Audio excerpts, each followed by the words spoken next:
Hello, I'm Fast Lawyer. I'm with Oculus Rift Reviews. Today we're going to review and play Chainless VR, a game that is now free to play on the Steam store for the HTC Vive and the Oculus Rift.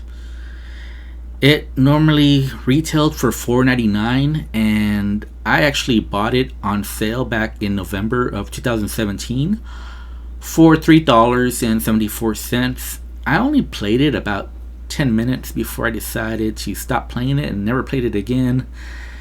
And I believe it went free to play on June 7th of 2019, so about a week ago. So I'm decided to review the game now, play it some more, and give you my impressions of this game. Now that I've played it a little bit more, I'm going to give this game a 5 out of 10, a neutral recommendation. I definitely would have given this game a negative recommendation at the normal price or even the sale price that I bought it for. Honestly, I don't think this game is worth any money, but for free to play, I'm going to give it a 5 out of 10 neutral recommendation.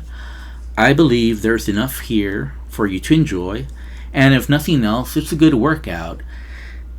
The problem with this game is that it's just too bland and too repetitive.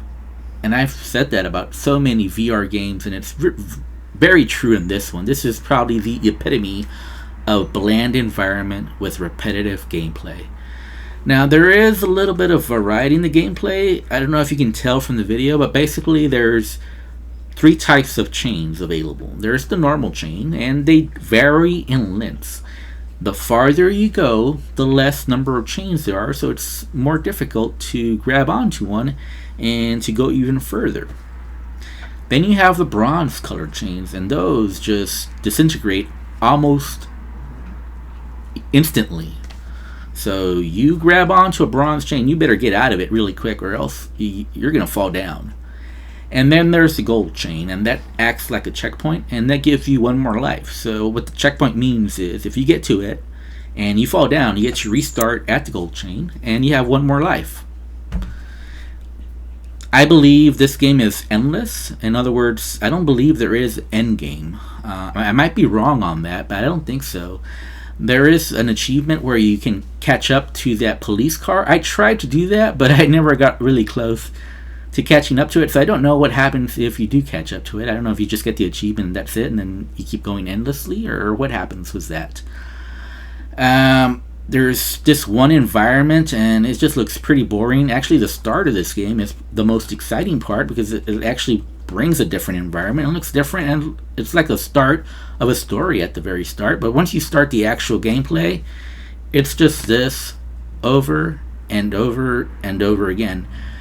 Now, the saving grace for this game is the physics. The swinging physics is pretty good. I wouldn't say it's the best. I played other climbing games, paid games, where I found the swing mechanic to be better than this, but it wasn't bad. Generally, the amount of force that you use and the trajectory that you use is pretty accurate. And the more practice you have, the better you'll be as far as swinging to where you want to go. And you can actually swing pretty far. The grab mechanic, however, I've had some troubles with. It didn't seem to always work.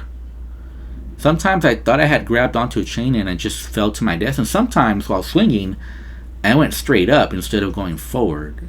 And those caused a couple of cheap deaths where I didn't think it was my fault. And I didn't get very far. Resets are pretty quick, so as soon as you die, you're almost restarting right away without any delay, so that's good. The music I found way too repetitive, and I just didn't like the music. I think there's only one song. And anyway, I turned it off. I did not like it, did not enjoy it. I thought it was better without the music.